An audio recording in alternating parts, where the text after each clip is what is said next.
Now, by the end of this week, notable visits of Western leaders to the continent would have increased.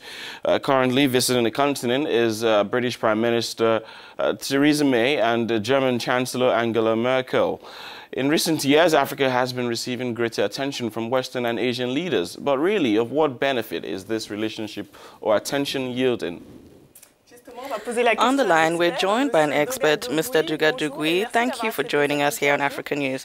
So whether it's Theresa May, Angela Merkel, or Chinese President Xi Jinping a few weeks ago, we're witnessing many world leaders in Africa. Can we say that they want to position themselves on the continent?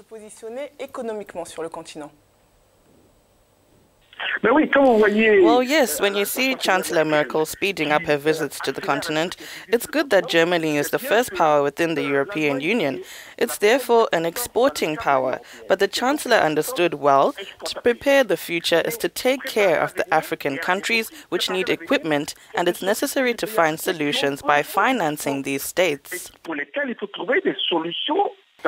So that's where we're going to have a win-win. And then, of course, we think of China, we think of India, we think of Turkey and France, which are increasingly present players.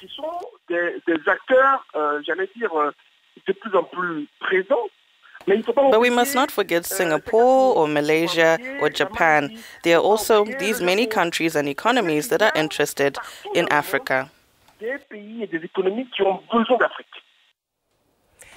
Should we be afraid of this rush, as some observers warn of China's intentions, for example? I think that if we're afraid of partnership with China, Africa should be afraid of all partnerships. The important thing is to take advantage of the fact that a partner is truly a partner. That is, it's a win-win situation. The most important thing is not to form a partnership. The most important thing is to have control over the strategy you want to pursue. When we choose to focus on education for the medium and the long term, when we choose energy, when we choose that over war, we choose to focus on debt reduction.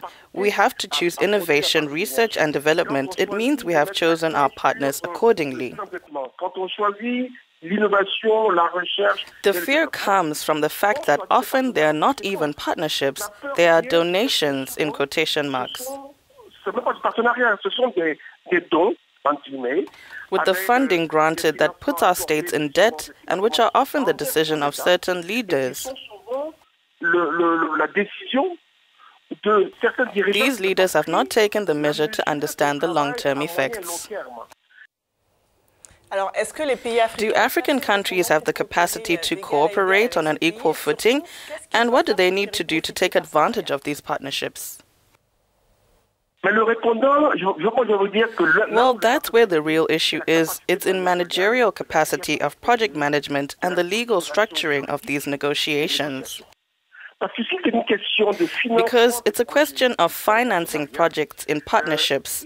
The wealth of the African soil and subsoil is such that the whole world runs towards the African continent. And why is that? That's because it's where the future of the entire planet lies. It's up to Africa and each country on the continent, and up to each of the regional economic zones to organize themselves to have a development strategy. Countries like South Korea, China, have been in a difficult position in the past and have accepted partnerships, but have accepted them on their own terms. So the most important thing for Africa is to choose the axis of its development when finding partners who can handle the capacity of their economies.